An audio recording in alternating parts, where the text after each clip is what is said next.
Good. All right, Shalom. Shalom. We want to start out by giving all praise, honor, and glory to Yahweh, Ba'ashem, Yahushua, Ba'ashem, Rakakodash. Double honor to the apostles and elders of Great Millstone, and Shalom to all the Akim out there pushing the word of sincerity and the truth. It's the brothers here from Great Millstone, Atlanta.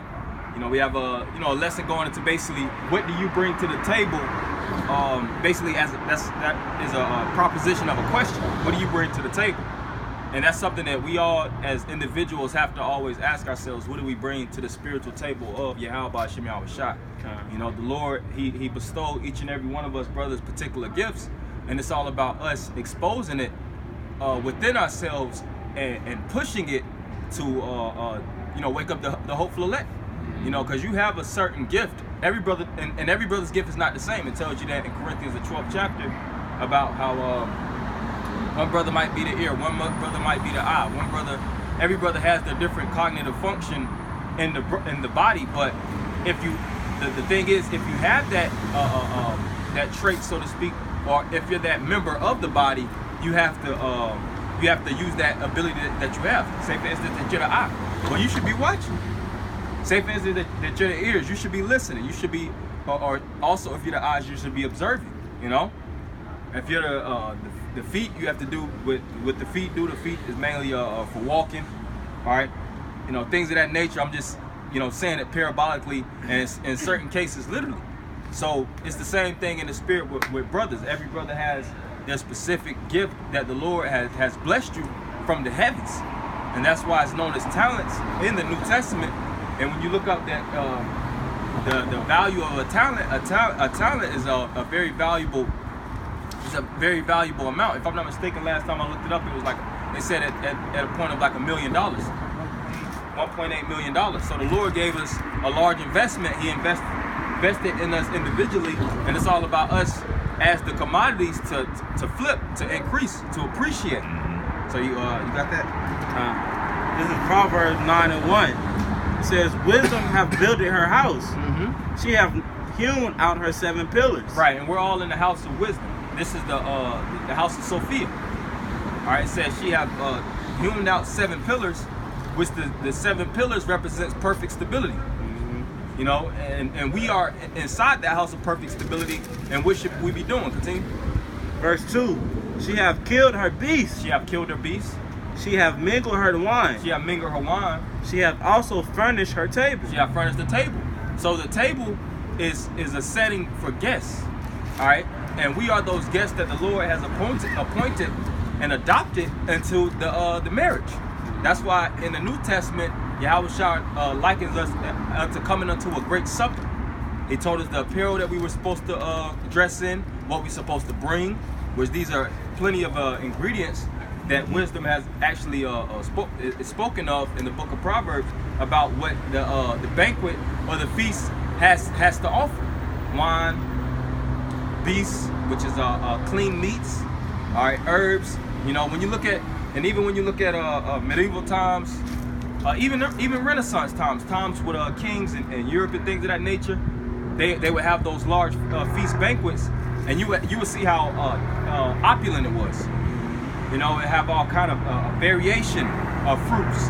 They would have the top vegetables. They would have top beasts. You would have the top chefs from around the province that would cook the food for the sake of the guests and for the guests to be satisfied.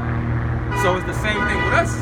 You know, this brother may be the wine. You know, and if he's the wine, then he has to make sure that he's the best wine that there is, man. You know. Same thing. If I represent say for instance, I'm the bread, so to speak. You know, you don't want to give out molded bread, because say for instance, you eating good. You know, you sipping the wine. You know, you eating the meat, and then you drinking eating fruit and things of that nature. Then you grab some of the bread and it's molded. You gonna throw everything up, man. The whole dinner up. And fuck the whole dinner up. You gonna end up getting up and storming out, especially depending on the level of echelons that the waiter is actually serving. Because some individuals, if it's something messed up with the plate, then they don't want to eat nothing at that particular point, man. Like, give me my check. I want my money back, man. I'm not paying for this meal. This food was molded. Right. Then what do? They have a certain, depending on the restaurant, they have certain health inspectors. You know, Hey, that's why the scriptures say take heed on how you build. You know, because it's important, you know, on what you, like the brother is going into. It's important to carry this truth in a particular manner. So what you're offering is acceptable to the Most High. That's right. You know? And it's spiritual because we're right behind the, right in front of, a restaurant that's vacant. You know, more than likely it was something that was the cause of this restaurant being vacant. Whether the service, whether the traffic, however particular way. You know, this is a prime example, and we don't want to be that vacant lot, so to speak. We want to have this thing fully occupied, so to speak. Occupied for the elect. Flourish. Yep. Continue. It's verse 3. She has sent forth her maidens. She crieth upon the highest places of the city. Yeah, and what's the maiden's job? To make sure things are clean and very tidy. That's the primary job of the maid. You know, make sure everything is inspected properly. You know, like even when you look at ancient slave movies, they would have the maidens constantly cleaning, constantly monitoring, and making sure that the guests were provided for. You know, if the water is getting low, they don't even let the water get empty. You know, if the water gets halfway, they fill it right back up. You know, if the food is you know, looking like, depending on, you know, the feast, it look like the food is basically being eaten, they'll remove it. It might not even be all the way done. They might just remove it and get you a whole new plate. You know, and it's the same thing in the spirit. That's why starting out with the apostles and elders, these videos is constant, man. The spirit is always coming out constant, and you can't even eat them now, man. You can't eat and say, all right, I'm satisfied, I'm done, there's no more eat. Scripture says how man shall not live by bread alone, but every word that proceedeth out of the mouth. And your body has to eat constantly. If you don't eat, what happens? You become malnourished, you know, nutritionally deficient. So and when you eat, you want to eat properly. You have to have a certain dietary regimen that you have to go off of, so that you eat and your body is actually being built up, you know, while you're actually eating. Because this isn't just an eating of pleasure. You know, this ain't chips and you know, sodas and Monster. Finger licking. Yeah, you got it. It's finger licking, man. No, you got it. You got it. If I may say, because you were talking about the nutrition aspect, it's like meal prepping and having a meal plan in order to retrieve a certain goal. You have to feed your body with the correct fuel to get the muscles you want. Now there's some that's spiritually. If you're listening to the apostles and elders, you're on a meal plan right now. You know what I'm saying? Whatever they come out with is what you eat, and then you work it out through applying it in everyday life.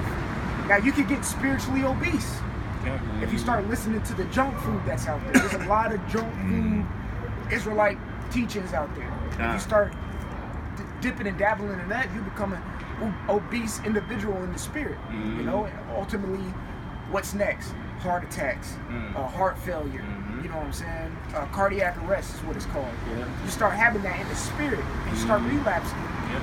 Hey, we even seen those guys who did. Remember those guys did that lesson with eating all that junk food and shit? Cause that's how they handle the truth, man. That's right. You know, they don't handle it in a king. So like, say it again now. Charismatic. Yeah, charismatic, man. Yep. You know, and you're supposed to have a king like mine when in dealing with the truth, man. That's right. That's the main point of that. Yeah, kind of was it on that. I have a few accounts, and this is like these accounts go towards giving like an acceptable offering. Okay, so the first account is these are gonna be quick. 2 Chronicles chapter 31. This is pertaining around King Hezekiah, who used wisdom and was one of the most righteous kings that are written about. It says 2 Chronicles 31:4. It says, moreover, he commanded the people that dwelt in Jerusalem to give the portion of the priests and the Levites, that they might be encouraged in the law of the Lord. That's right. Verse 5. Hey, and guess what? We the spiritual Levites. You know, we're not physically Levites. We don't come out of the. Well, some brothers come out of the lines of Levi, which are the modern day Haitians. But the scripture says what? We're a nation full of kings and priests. And when you deal with the priesthood had the best offerings and they had the best portions of the land. Shows you that Samuel. It says because they would get the hook and get the, Flesh over. It says, verse 5. Which a lot of it was their rights, but a lot of those Levites, they started to bask in their, they abused their authority. That's why you got the book of Malachi. You know, Right. So verse 5, it says, and as soon as the commandment came abroad, the children of Israel brought in abundance the first fruits of corn, wine, like the deacon brought out in Proverbs, and oil and honey, and all of the increase of the field, and the tithe of all things brought they in abundantly. Verse 6, it says, and concerning the children of Israel and Judah that dwelt in the city of Judah, they also brought in the tithe of oxen and sheep, and the tithe of holy things which were consecrated unto the Lord their power. Consecrated, made holy. It says, and laid them in heaps. So when you go into the word heaps, it means in piles. You know what I'm saying? So like abundantly, in heaps, in piles.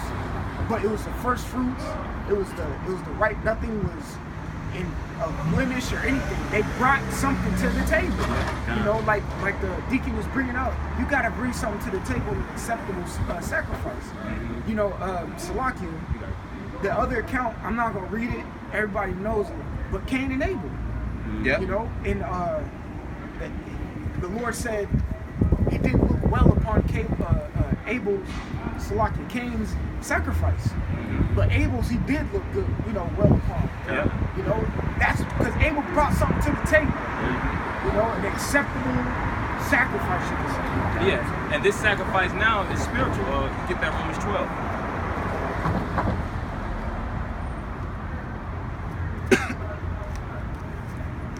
Start at the top. Yeah. Romans 12:1. It says, I beseech you therefore, brethren, by the mercies of the Most High, that ye present your bodies, a living sacrifice. Right, so in today's time, us brothers individually, we commit ourselves as the sacrifice. You know, we're not under that Levitical law where we have to bring these specific offerings. Because who has a calf today? You know, who has a goat? You know, who has these different livestock and turtle doves and all these different cattle that they could present to the priest? And where's the priest today? You know, the Levites. The Levites are going on. That's why the Lord rearranged the ordinances, and He made everything spiritual through giving His physical, through actually disposing His physical blood on the cross. After that, everything became spiritual, and our spiritual offerings is what the Lord hears. This is the sweet Savior unto Yahweh Shem Yahushua. And you have certain Israelites that's giving off a stinky stench, man. Yeah, that's right. You know, what is it? It's smoking my nose, so to speak. So the Lord smells everything, man. He knows who His men is. You know, he see that like, yeah, that's the smell I want to smell right there, man. You know, certain Israelites like, what the fuck is that, man? They cooking pork on the altar? Yeah. You know? That's why Amos 5:21 said. You know, it says that you present your bodies a living sacrifice, holy. Holy, which the word holy means separate. So you have to be separated from the filth and the debauchery that this society brings. You know, and even when you look at like cooks and chefs, individuals that's like a master chef, what's their whole thing about being clean? But as the saying goes, cleanliness is next to godliness. So when they're in that kitchen, they don't have stuff all over the place. Oh, that's why you know, when you go into restaurants, you know, every restaurant gotta have that score up. Yeah. You know, because hey, believe it or not, it's people that actually come in, and if you got like a 89, they won't eat there. You know, so that's why it's important that you take heed on how you build in the truth, man. You know. If I may say, with the cleanliness, read Leviticus the 16th chapter when Aaron had to atone for his sons. And almost every other verse, the Lord said, "Okay, now take your clothes and wash them, and wash yourself. Do this, and the third. After, go wash yourself. Do this, and the third. After, go wash yourself." He made it an order and a repetition that you got to be clean, physically and spiritually. That's right. Keep going that. It says, holy, acceptable unto the Most High. Yeah, in order to be acceptable, you have to be holy, though. You know, so that's the first and foremost. So we have to separate ourselves so the Lord will actually accept the sacrifice that we're all individually bringing. Because even when we're in the camp, that's the synchronicity, you know? And the Lord actually, like when you're dealing with Israel, Israel will go to certain wars, and if they lost the war, like in the time over there, if I'm not mistaken, Judges or Joshua, when they lost that war, they knew it was something unclean that was in the midst. Yeah. So what did they have to do? They had to go through all the tribes, tribe by tribe. They figured out it was the tribe of Judah. They had to go through the families. Right? They figured out which family it was. They figured out, they went and picked through the people, and they figured out it was Achan. Right. All right, and the unclean thing that he brought into the congregation was the Babylonian garment and the shekels. And after that, after they killed him, you know, and basically destroyed his family, they went back to wars and they started to wax successful. So it's the same thing with the brotherhood too. You know, you as an individual, your whole initial job is to be as clean and as pure as possible, not only for yourself, but for the men around you. That's right. Same thing in the accounts of the Maccabees, where all the men who died, they had an idol in their pocket. They were unclean. Unclean. And that's why now, you know, if a brother's saying you going off, that's why you gonna get that rebuke or reproof. You know, and if you keep going off, you're gonna get casted out. That's right. You know, because you as being unclean. That's right. Or you'll watch these chef shows, and you'll see the candidates, and they might get to a certain point where it's always a cut. Yeah. You know, the chef is good, but he ain't good enough. You know, he didn't even make the cut, so they go to the next season. You know, top chefs, they gotta bring their A game. Yeah. And then it's certain chefs, so they'll throw something randomly out there. Yeah. All right, cook that up. See how you deal with that. You know how to chop it, clean it. And you got a certain time limit to make sure it's perfectly garnished and prepared. And you have judges that's judging the matters. So the judges in today's time is really the spiritual angels that judge. It tells you in Proverbs 15:3, the eyes of the Lord are beholding the good and the evil. So they judge. They're looking above. They're seeing. They're observing you, seeing have you been actually gradually increasing or decreasing. Yeah. And they take that message as the angels to the Most High, and they give the reports. And the Lord, you know, all right, this brother's been praying. He's been doing good. He's fit to receive more blessings. You know, he's fit to actually get another talent, so to speak. All right, and a certain man, like, oh, he been being a straight up fucking nigga, man. Take everything away from him. Put demons on him, man. You know, have him spaz out, have him, you know, question the doctrine and get rid of him, man. God.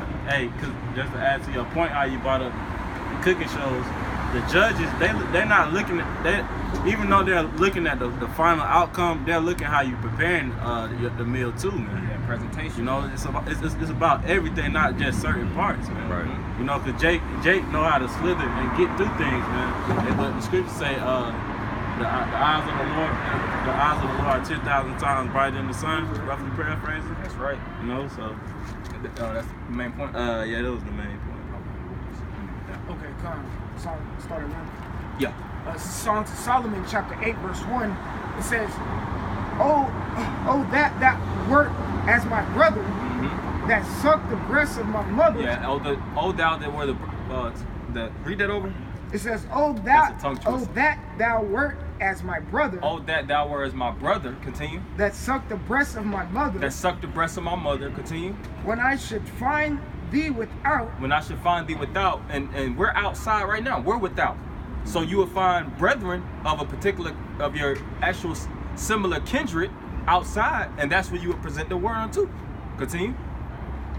I would kiss thee. I would kiss thee, meaning what? Embrace thee. I will bring thee closely unto the bosom. Continue. Yeah, I should not be despised. I should not be despised. Continue. Verse 2, I would lead thee and bring thee into my mother's house. I would lead thee and bring thee into my mother's house. You read about the mother's house, Big Mama's house in Proverbs, the 9th chapter. And what's in the mother's house? Continue. It says, who Because would really, wisdom is our mother. That's why it says wisdom in Sirach, how wisdom will love thee more than thy mother does. Because this is what nurtures you. This is what brings you up under the bosom to drink the breast, which is the nourishment of the milk of the scriptures. Continue. It says, who would instruct me? Who would instruct me, which the word instruct is in, of course, instruct is structure. So this word, it intends to structure you and instruct you so that you can be upright. Because prior to this word, you're basically an animal. You're on all fours, man. You know, team? It says, I would cause thee to drink of spiced wine, Drink of spiced wine, of the juice of my pomegranate. the juice of the pomegranate. And if you, when you read these different scriptures, anytime it's talking about the table, it's always fine dining, man. It's certain drinks, it's certain, and when you even deal with spiced wine or pomegranate, that's full of antioxidants. It's very clean. You know, it's a real good drink to actually drink after meals, before meals, and things of that nature. So, you know, we even reading about kings that actually were you know, they dealt with fine dining. They dealt with particular banquets and things of that nature. And they know how things are supposed to be laid out. They know how guests are supposed to present themselves. You know, you ain't supposed to be dirty, all kind of barbecue sauce on your face. You know, that's why when you're dealing with kings and things of that nature, they have certain, you know, they have to bib themselves with the napkin. They'll sit a certain way, certain posture. You know, you have the certain, even when you're dealing with the cutlery, it's certain knives, certain spoons, certain drinking, certain wine glasses. You got niggas putting 211 in fucking wine glasses. You know, totally off. That's why the Lord is casting certain guys out. But you continue. Alright. It says, his left hand should be under my head, His left hand should be under my head. Continue. and his right hand should embrace me. And his right hand should embrace me. Small. I'll read it. I'll just finish till 5. Okay. It says, I charge you, O daughters of Jerusalem, that ye stir not up, nor awake my love until he please. Right, and the daughters of Israel represents the men of Israel and the women of Israel also. Because we are basically under the Lord's shadow. And he said to not stir up my Lord until he pleases. So it's a particular time that the Lord is going to come, and that he's going to do that which he seems fit, which is bringing his elect unto the pasture. And when you read about the pasture, you read about the pasture in Psalm 23rd. It's still dealing with greenery. It's still dealing with certain herbs. It's dealing with certain things for your body to flourish and for your body to actually gradually get better, so to speak. Because this thing is from glory to glory, man. You know, it's not decreasing. This thing is increasing, and we have to increase as this thing constantly increases. That's right. You know, some more of that's really the main point. Yeah, Yeah, so this is all we have for Akim. You know, just as a question, what do you bring or what do you provide for the table?